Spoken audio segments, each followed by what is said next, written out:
Boa noite a todos, sejam bem-vindos à casa de Deus. Deus abençoe cada um que está presente aqui nessa noite. Deus abençoe também quem nos acompanha pelo Facebook, pelo YouTube também. E vamos para mais um estudo da Palavra de Deus.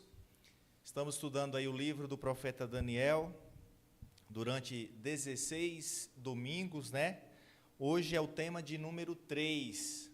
E o tema dessa noite, o título é Uma Estátua Assustadora. Eu gostaria de convidar todos já para nós abrirmos o livro do profeta Daniel no capítulo 2. Daniel, capítulo 2, e nós estaremos aí estudando o tema desse capítulo nessa noite. Com a sua Bíblia aberta, gostaria de convidar a todos para fazermos mais uma oração. Santo Deus, bendito Pai, Criador dos céus e da terra, queremos pedir a Ti, ó Deus, a Tua bênção no estudo que faremos da Tua palavra nesse momento. Que o Teu Santo Espírito nos conduza nesse estudo, abra nossa mente e o nosso coração para que nós possamos entender a Tua verdade, a Tua palavra, em nome de Jesus. Amém. Muito bem. Então, uma estátua assustadora. Vamos voltar então, mais ou menos 2.500 anos aí na história e vamos nos concentrarmos aí nesse capítulo 2. E voltando esses 2.500 anos, nós encontramos ali um relato em que um rei, que nós já falamos sobre ele aqui, o rei Nabucodonosor, o rei da Babilônia, nesse capítulo 2, teve um sonho, né? Mas é interessante nós entendermos o seguinte, antes de nós partirmos já para o sonho, já direto para o capítulo 2, vamos só dar uma refrisada, vamos dar uma relembrada no que nós estudamos aqui no domingo passado. Lembrando que domingo passado nós estudamos o capítulo 1, né, onde os hebreus ali, o povo judeu, foi levado em cativeiro para a Babilônia. No caso, o rei Nabucodonosor invade Jerusalém e leva cativo ali para a Babilônia o povo judeu. Só que é interessante que ao final do capítulo 1, no final do capítulo 1 de Daniel, nós encontramos um rei admirado com a sabedoria dos hebreus, né? Então, ao chegarem em Babilônia, aqueles jovens hebreus passaram por um teste de pelo menos 3 anos, e eles precisariam se apresentar perante o rei, né? E dentre esses testes, uma das coisas que eles precisariam também ali era se alimentar das iguarias do rei. Nós sabemos que Daniel e seus amigos recusaram aquela comida, nós vimos lá os motivos, e eles pediram para que a comida deles fossem substituídas, né? Substituída por água e legumes. E por 10 dias, o chefe dos cozinheiros ali fez esse experimento, percebeu que aqueles jovens estavam diferentes dos outros, estavam, né, mais robustos, mais bonitos, fisicamente mais preparados, e ao se apresentarem perante o rei Nabucodonosor, o rei considerou que aqueles jovens hebreus, Daniel e seus 3 amigos, eram quantas vezes mais sábios que os outros? 10. A mesma quantidade de número de dias em que eles fizeram aquele experimento, né? Então Daniel e seus amigos se destacaram pela sabedoria, né, pelo entendimento que eles apresentaram perante o rei. Mas, quando nós falamos aqui sobre Nabucodonosor, nós podemos nos perguntar, quem era esse rei? Quem foi esse rei? Qual era o significado do seu nome? Né? Sabendo que os nomes, como eu disse no domingo passado, o nome tinha um significado não só para, por exemplo, o povo de Deus. Geralmente, os filhos de Deus, ao colocarem o nome dos seus filhos, era geralmente o nome que estava relacionado a Deus, ao Deus criador dos céus e da terra, a Elohim, ao Deus que eles serviam, né? Então, dependendo da situação, eles colocavam o nome nos seus filhos. Também dessa forma, assim acontecia com os babilônicos e muitos dos povos pagãos, né? Então, geralmente, os nomes que eles colocavam nos seus filhos, os pais colocavam nos seus filhos, eram nomes que exaltava os deuses pagãos a quem ele servia. E qual o significado do nome Nabucodonosor?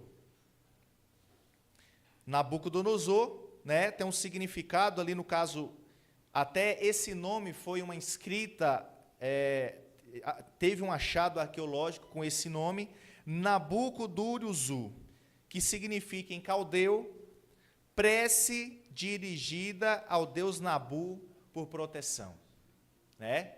Lembram que o nome, por exemplo, do pai de Nabucodonosor era Nabopolassar, ou seja, também era uma referência, né, aos deuses que eles serviam. Olha só que interessante. Prosseguindo então o nosso estudo, nós iremos agora, para o próximo slide, iremos ver que em Jeremias capítulo 27, o verso 6, nós temos ali uma profecia. Nós temos ali uma profecia, Jeremias capítulo 27 e o verso 6.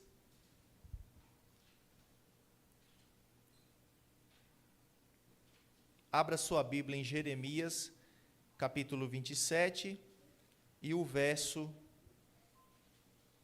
6.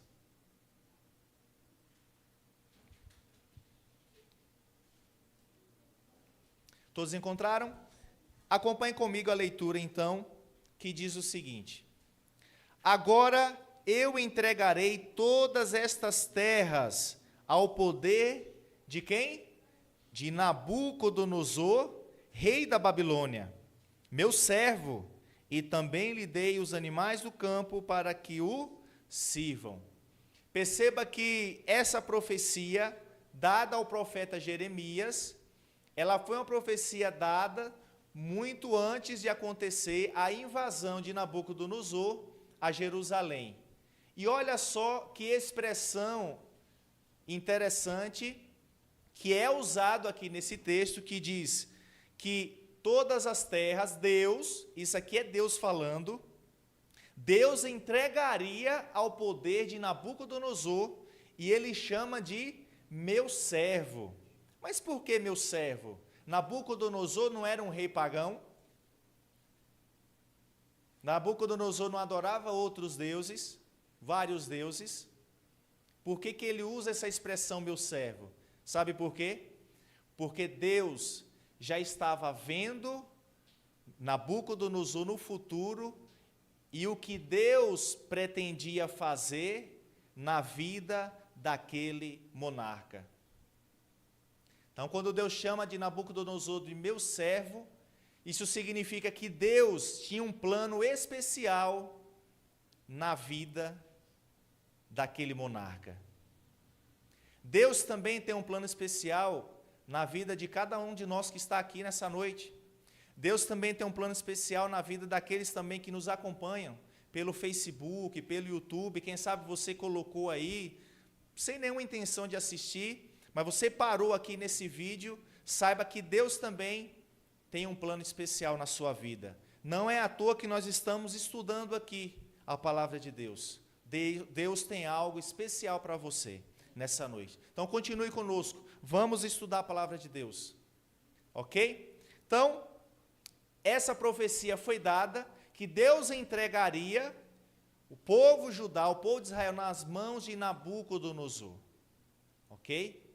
Vamos entender o seguinte, por exemplo, se nós voltarmos ao capítulo 1, bem no primeiro verso, lá vai ficar claro que foi Deus que permitiu que Nabucodonosor invadisse Jerusalém.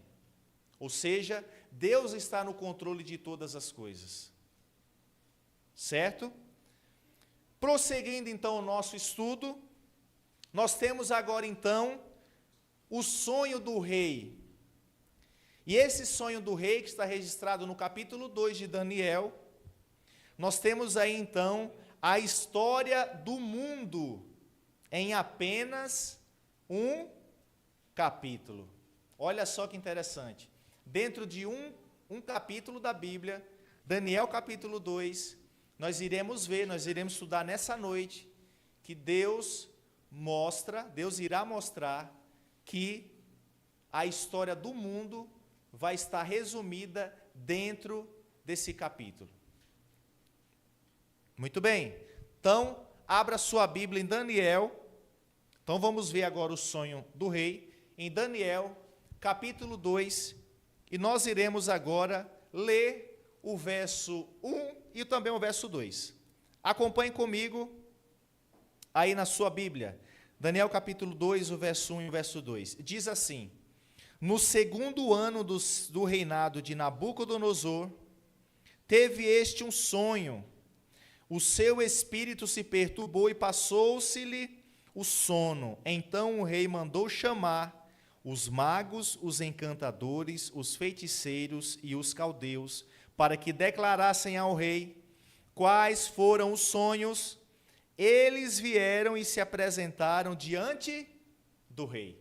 Então, esse rei, esse monarca, Nabucodonosor, ele teve um sonho. E esse sonho tirou o sono dele literalmente. Ele não conseguiu dormir mais. Ele ficou atordoado, ele ficou espantado com o sonho. E ele manda chamar os magos, os encantadores, os feiticeiros. Por quê? Olha só que interessante. No passado, principalmente para Nabucodonosor, que era um rei pagão, o sonho tinha um significado muito importante. Sonho significava que os deuses estavam querendo se comunicar com ele. Os deuses estavam querendo transmitir alguma mensagem. Só que nós iremos ver aqui no capítulo 2, que nesse sonho que Nabucodonosor teve, ele vai enfrentar aqui um problema sério, porque ele esqueceu o sonho. Ele não lembrava mais do sonho. E o não lembrar do sonho significava que os seus deuses estavam com raiva dele, do rei Nabucodonosor. Isso significava para Nabucodonosor que os deuses estavam irados com ele, porque ele teve um sonho, era algo assustador, mas ele não conseguia se lembrar desse sonho. Mas vamos prosseguir então. Então os magos foram chamados, os encantadores, os caldeus, e o verso 4, acompanhe comigo, próximo slide, capítulo 2, verso 4, diz: os caldeus disseram ao rei em aramaico: ó rei, vive eternamente. Dize o sonho, ou seja, fale o sonho a teus servos, e daremos a interpretação. Olha só que interessante. Nabucodonosor sonha, chama os magos, eles vêm, e os magos falam: rei, fala o sonho para nós que nós iremos falar qual é o significado desse sonho que você teve. Mas aí nós temos um problema. Lembra que eu falei para vocês? Se nós continuarmos a estudar o capítulo 2, os versos seguintes, nós iremos perceber que o rei não lembrava desse sonho. E aí nós temos um problema sério, porque o rei, ele queria, além dos magos e os encantadores, falasse o sonho que o rei teve, ele queria também interpretação. Ou seja, o rei sonhou e falou: olha, eu tive um sonho, só que eu esqueci, então eu quero que vocês falem o sonho que eu tive, falem o que é que eu sonhei e para me dar interpretação. Aí nós vamos para Daniel capítulo 2 e o verso 11. Acompanhe comigo, Daniel capítulo 2, verso 11, que diz assim: a coisa que o rei exige é difícil, e ninguém há que possa revelar diante do rei, senão os deuses, e estes não moram com os homens. Esta foi a resposta dos magos, dos encantadores e dos feiticeiros. Olha, rei, o que você está exigindo é impossível para o ser humano dar essa resposta. Como que nós iremos saber o que é que você sonhou? Para nós darmos a interpretação. Além do sonho, nós precisamos da interpretação. É impossível. E é interessante que no capítulo 2, o rei Nabucodonosor, ele fica irado. Ele fica bravo. Ele é tirado do sério. E aí nós vemos o capítulo 2, o verso 12 e o verso 13. Acompanhe comigo na tela. Nós vemos aí então que o rei Nabucodonosor, ele emite um decreto de morte. Diz assim: então o rei muito se irou e enfureceu, e ordenou que matassem a todos os sábios da Babilônia. Saiu o decreto segundo o qual deviam ser mortos os sábios, e buscaram a quem? A Daniel e aos seus companheiros, para que fossem também mortos. Ou seja, toda aquela trama, todo aquele episódio, sobraria um problema também para quem? Para Daniel e os seus companheiros. Porque Daniel e os seus companheiros, apesar de não estarem naquele momento, junto com os encantadores e com os magos na presença do rei, Daniel e seus companheiros estavam num lugar separado. Daniel também era considerado um sábio. Lembra que ele foi considerado mais sábio do que os outros? E aí, quando o decreto sai, fala: olha, já que vocês não vão me dar a interpretação, nem um sonho, nem interpretação, todos irão morrer. Todos os magos, encantadores e sábios. Ou seja, a morte chegaria também até o profeta Daniel. Muito bem. Se você continuar lendo o livro do profeta Daniel no capítulo 2, quando esse decreto chega aos ouvidos de Daniel, Daniel conversa com o chefe da guarda, chamado Arioque, aí no capítulo 2. Daniel fala: olha, peça para o rei aguardar um tempo, um momento, que nós iremos orar a Deus, e Deus vai dar a interpretação, o sonho e a interpretação para o rei.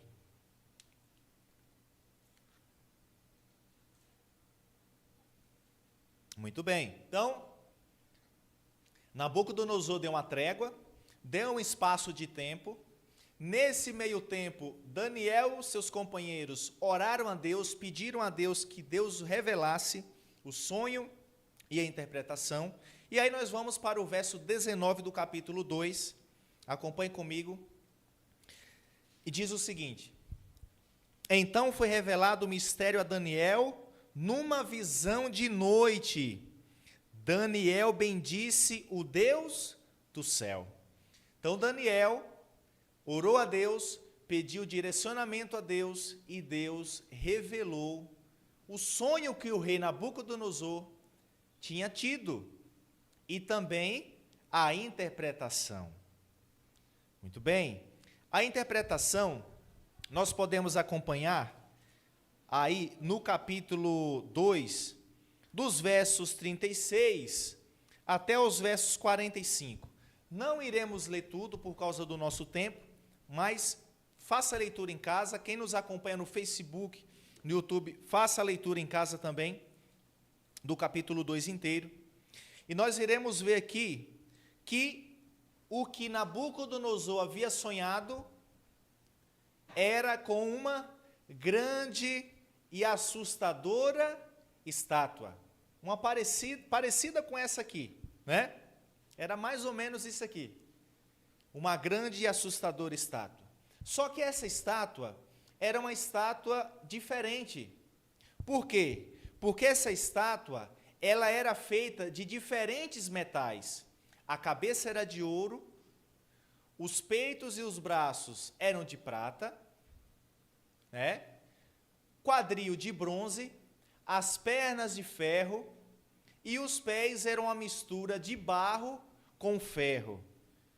E o que isso significa? Qual o significado dessa estátua e desses metais? Muito bem, vamos para Daniel, capítulo 2. Por exemplo, o verso 38, no finalzinho do verso, nós temos a resposta para a cabeça de ouro. Qual era o significado da cabeça de ouro? Capítulo 2, verso 38, Daniel diz para o rei Nabucodonosor: Tu, ó rei, és a cabeça de ouro. Então, naquele sonho de uma estátua com vários metais, a cabeça de ouro representava o reino da Babilônia. Porque o próprio Daniel deixou claro: a cabeça, ó rei, de ouro é você. Significa o seu reino, representa o seu reino. Muito bem. O verso 39 diz: Depois de ti, ou seja, depois do seu reino, se levantará outro reino inferior ao teu. Ou seja, depois de Nabucodonosor, que era a cabeça de ouro, aqueles braços e peito de prata representavam um outro reino que viria após a Babilônia. E logo depois, também no verso 39, diz que um terceiro reino de bronze, o qual terá domínio sobre toda a terra. Outro reino que apareceria, um terceiro. E o quarto reino, capítulo 2, o verso 40, nós lemos que o quarto reino será aquele que quebra todas as coisas. É um reino duro, é um reino resistente, firme, que duraria muito tempo. Ou seja,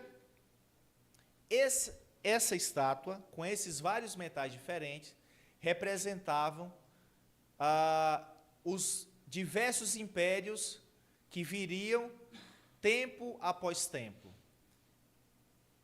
No primeiro estudo, eu falei para vocês aqui que uma das coisas que nos ajudam a entender a profecia bíblica, é claro, a Bíblia é sua maior intérprete, mas nós temos um auxiliador da profecia, que é a história, porque a história, ela não nos deixa mentir.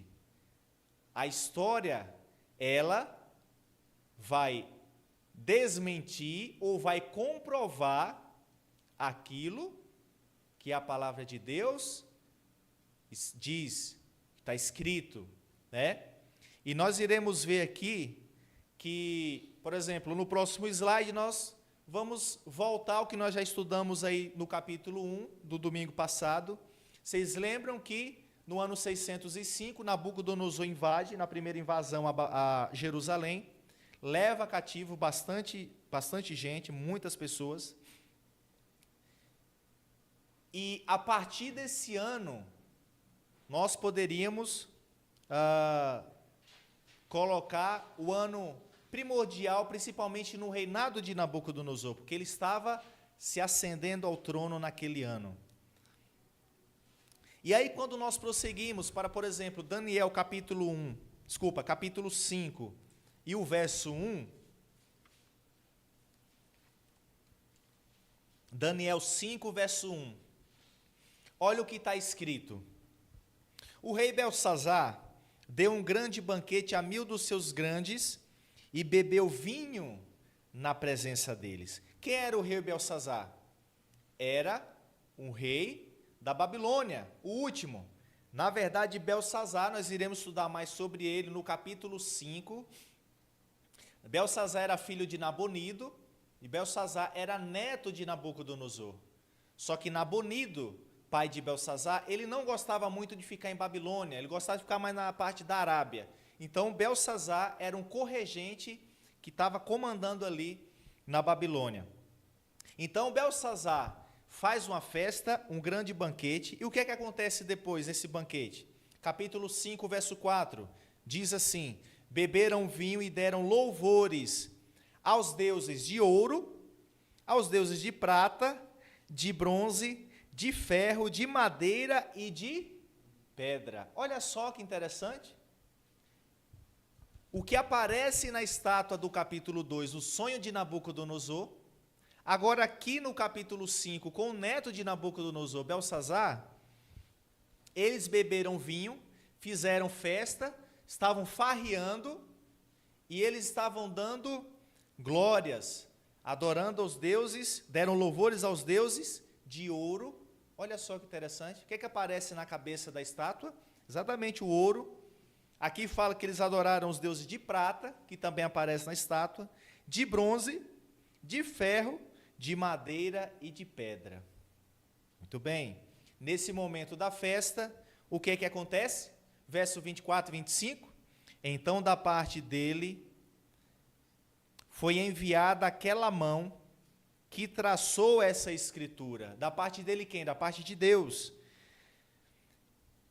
Esta, pois, é a escritura que se traçou. Mene, mene, tekel e passim. Olha só que interessante. No momento da festa, da farra em Babilônia, em que Belsazar faz um banquete, estão bebendo, estão embriagados, louvando aos seus deuses, de repente, Deus começa a escrever na parede do palácio. Imagina a agitação. E aquelas palavras, que eram palavras em aramaico, elas tinham um significado.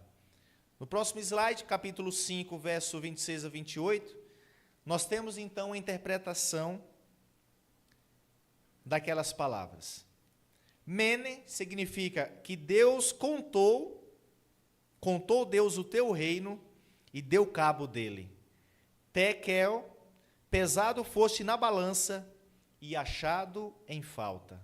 E Pérez, ou Passim, dividido foi o teu reino e dado aos medos e aos persas. Ou seja, aquela inscrição na parede era uma sentença de juízo sobre o reino de Babilônia. E a partir daquele momento, os medo-persas invadiram a Babilônia e deram fim àquele grande império que se chamava Babilônia. Olha só que interessante. Então, no ano 605 até o ano 539, que foi o ano em que os medo-persas invadiram a Babilônia, nós temos esse império chamado Império Neo-Babilônico, ou seja, o Império Neo-Babilônico, neo significa novo, Na verdade, se a gente for parar para analisar, até alguns anos antes, mais ou menos 612, com o pai de Nabucodonosor, Nabopolassar, nós podemos falar também que esse Império Neo-Babilônico começou a partir ali daquele momento, 612 aproximadamente. E aí nós temos Nabucodonosor de 605 no seu reino. No ano 562 ele morre, depois vieram seus filhos, outros filhos no poder, e enfim, no ano 539, o Império da Babilônia dá lugar agora ao Império Medo-Persa. No próximo slide nós iremos ver um camarada aí, um cidadão, uma figura dele. Esse aí é Ciro, Ciro o Grande, alguns chamam, E olha só que interessante, a invasão dos Medo-Persas, que foi comandada por Ciro, aconteceu em que data? 13 de outubro de 539. Então, hoje está fazendo aniversário, É ou não é? Hoje é dia 13 de outubro, Está fazendo aniversário hoje, essa invasão. Não sei quantos anos também, dá para contar. Uns 1.500 e cacetada, Então, 13 de outubro de 539, Ciro invade a Babilônia. Interessante que existe um achado arqueológico chamado Cilindro de Ciro. Existe uma cópia desse cilindro lá no NASP. Quando eu estive lá, eu tive a oportunidade de ver esse achado arqueológico lá, acredito que seja uma cópia, né? E nesse achado, nesse cilindro de Ciro, ali está relatado ali as batalhas, as guerras que Ciro venceu. E dentre elas, a batalha ali em Babilônia, que na verdade, se nós pararmos para analisar, quando nós estudamos a história na escola, quando a gente estuda na história, na escola, quando a gente vai na parte da Babilônia, essa sucessão de reinos, nós vamos perceber que não houve batalha entre Babilônia e os medo-persas. Por quê? Porque o relato bíblico diz que os babilônicos, eles estavam de que forma quando os medo-persas invadiram? Embriagados, na farra. Foi a batalha mais fácil de Ciro. Na vida de Ciro foi a batalha mais tranquila para vencer. Todos bêbados, caídos, jogados, né? Não aguentavam ficar em pé. Fácil, né? E aí nós temos a estratégia que Ciro usou. Nós iremos falar mais sobre isso nos próximos estudos, que foi o secamento do rio Eufrates. O rio Eufrates, que passava por Babilônia. Por baixo de Babilônia existia ali algumas portas de ferro, algumas entradas, só que a pessoa precisaria mergulhar para poder dar acesso à Babilônia, ao centro da Babilônia, que para a época era algo impossível. Era impossível. E o que é que Ciro faz? Ciro desvia o curso das águas, ou seja, eles colocam a água para passar por outro lugar, e a história diz que Ciro invade a Babilônia com a água pelos joelhos. Olha só que interessante. Muito bem? Então vamos prosseguir aqui. Então, do ano 539 até o ano 331, nós temos aquele império representado pelos braços e peito de prata do sonho do rei, que é o reino dos Medo-Persas, que foi de 539 até o ano 331. O próximo reino que entra na história, um reino conhecido, nós temos aí o reino chamado greco-macedônico, ou seja, nós já lembramos, quando fala de greco-macedônico, nós já lembramos de um personagem muito conhecido na história, Alexandre Magno, ou mais conhecido como Alexandre o Grande, é o que deu destaque a esse reino. Apesar de ter morrido jovem, com poucos anos, 33 anos aproximadamente, os seus feitos, né, são relatados até hoje. Então, do ano 331 até o ano 168, nós temos, então, esse império, né, ali na região, o Império Greco-Macedônico. Vale ressaltar aqui um detalhe. Quando nós falamos de impérios tendo domínio, esses impérios, tanto de Babilônia, Medo-Persas e Greco-Macedônico, ou Império Grego, eles tinham domínio, não era no mundo inteiro, certo? Era no mundo, vamos colocar assim, no mundo, em se tratando da localização geográfica em que eles estavam, principalmente na região de Jerusalém, certo? Então, esses impérios, eles dominavam ali. Por quê? Por exemplo, nós pegarmos o próximo império, que vai ser lá o Império Romano, por exemplo, né? Que foi do ano 168 até o ano 168 antes de Cristo e foi até o ano 476 depois de Cristo.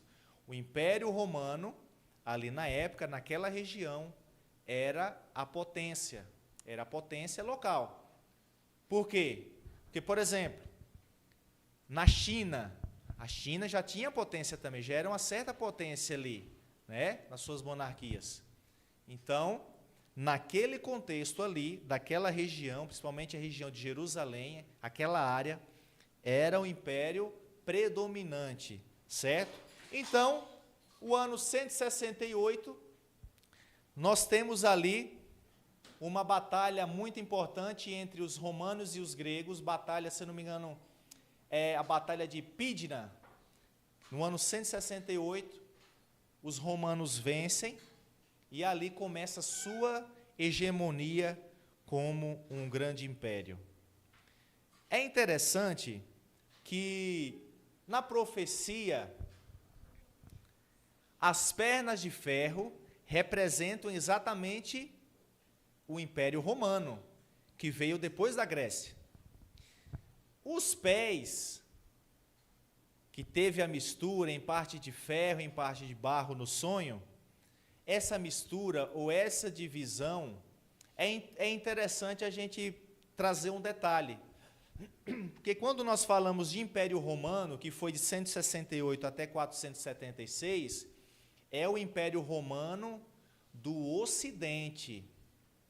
Por quê? Porque o Império Romano, principalmente na época de Constantino, o que é que Constantino fez? Ele dividiu o império em dois. O Império Romano do Ocidente e o Império Romano do Oriente, certo? O do Ocidente caiu exatamente aqui nessa data, em 476. Mas a pergunta que vem à mente, para quem Roma perdeu seu poder?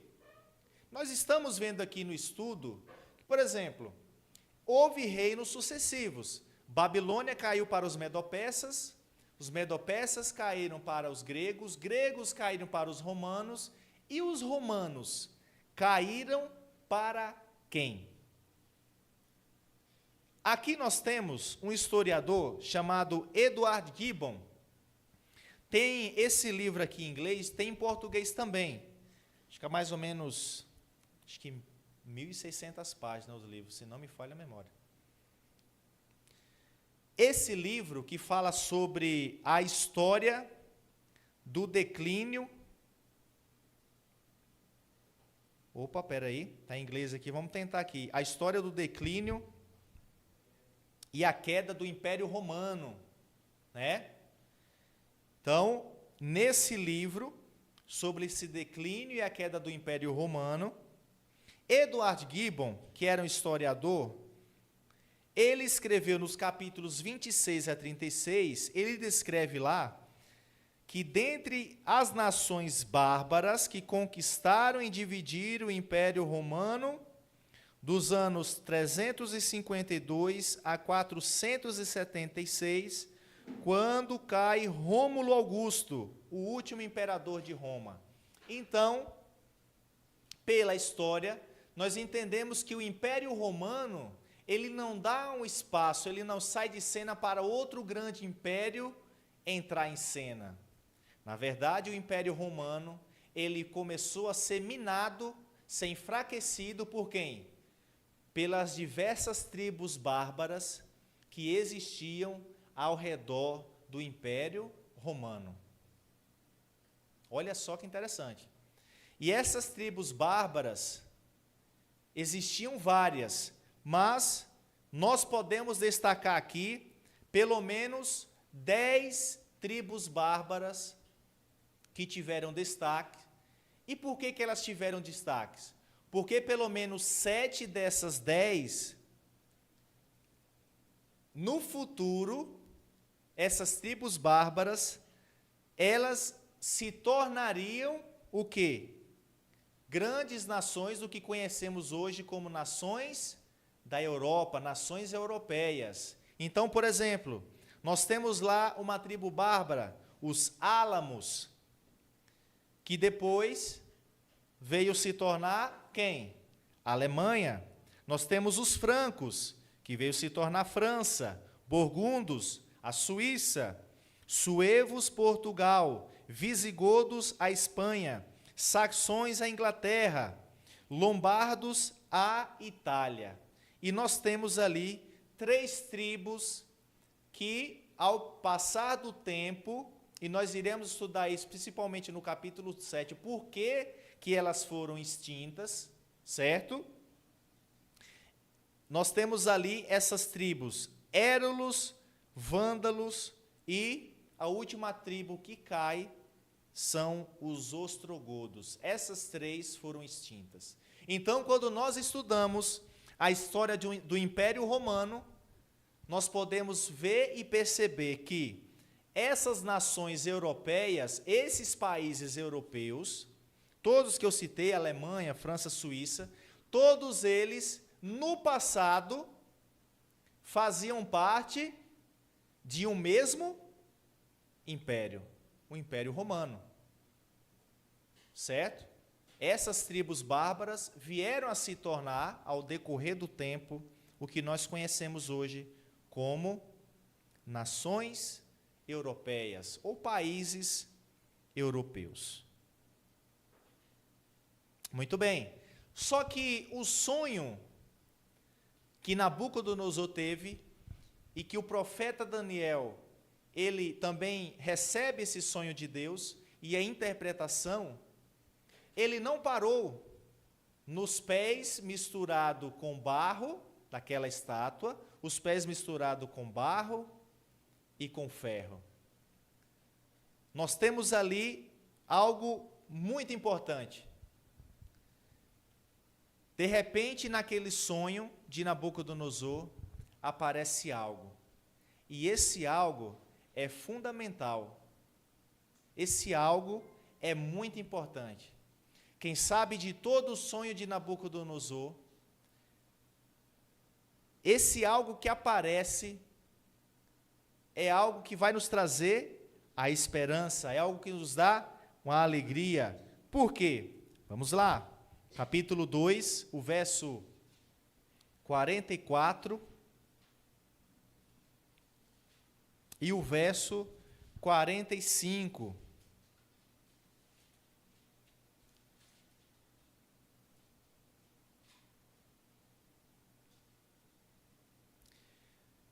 Antes de nós lermos esse verso, eu gostaria só de refrisar aqui, que, por exemplo, no capítulo 2, o verso 28, o profeta Daniel, ao conversar com Nabucodonosor, ele deixa algo claro para o rei, que esse sonho que o rei teve era para os últimos dias. Eram situações relacionadas aos últimos dias, coisas que aconteceriam no futuro. E nós chegamos agora até as nações que nós conhecemos hoje como as nações europeias. No final do sonho, o que é que aparece? Uma pedra. Verso 44 e 45 diz: mas nos dias destes reis, que reis? Destes, das nações europeias, o Deus do céu suscitará um reino que não será jamais destruído. Este reino não passará a outro povo. Esmiuçará e consumirá a todos estes reinos, mas ele mesmo subsistirá para sempre. Como vistes que do monte foi cortada uma pedra, sem auxílio de mãos, e ela esmiuçou o ferro, o bronze, o barro, a prata, o ouro. O grande Deus fez saber ao rei o que há de ser futuramente. Certo é o sonho e fiel a sua interpretação. Amém? Sabe qual é o significado dessa pedra caindo na estátua? Essa pedra no sonho de Nabucodonosor caía nos pés da estátua, destruiria a estátua, essa pedra cresceria de forma extraordinária, tomaria toda a terra e daria fim a todos esses reinos que passariam. Essa pedra, irmãos, é uma representação da volta de Jesus. Amém?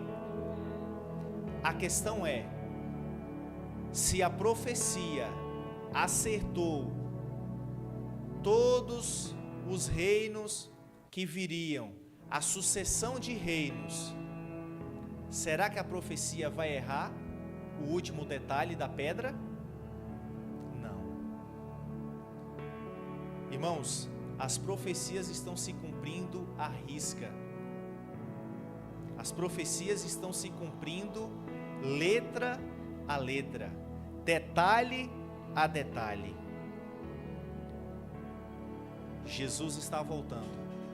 Essa pedra é a volta de Jesus. E essa pedra viria quando? O texto bíblico diz: nos dias destes reis, ou seja, do que nós estamos vendo agora, do que está acontecendo agora.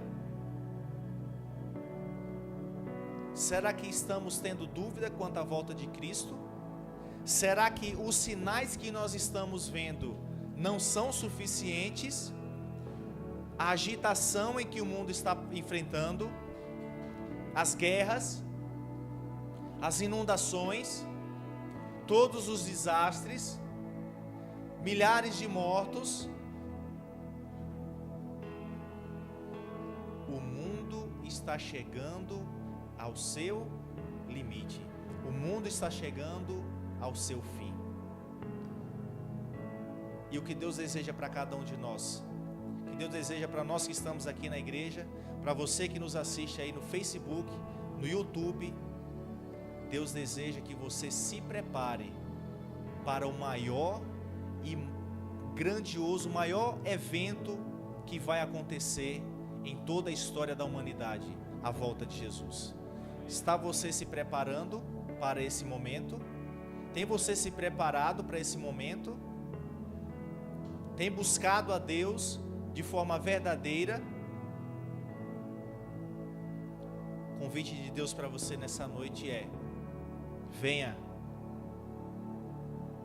estou te esperando, venha do jeito que você está e eu vou te transformar. Que Deus nos abençoe em mais esse estudo, que Deus nos ajude para que nós possamos vivermos realmente como Cristo estivesse voltando agora nesse momento. Amém? Que Deus abençoe a todos.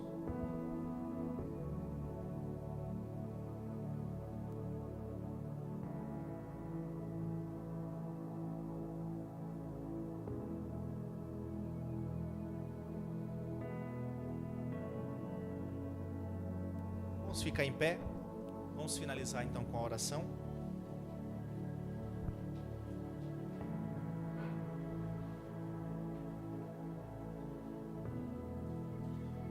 Santo Deus,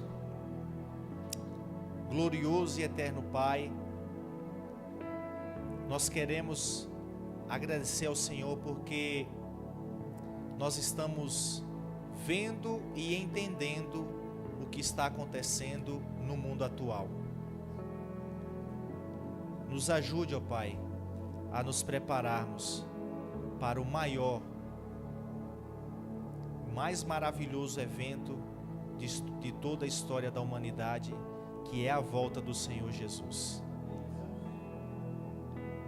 Estamos ouvindo os passos de um Deus que se aproxima.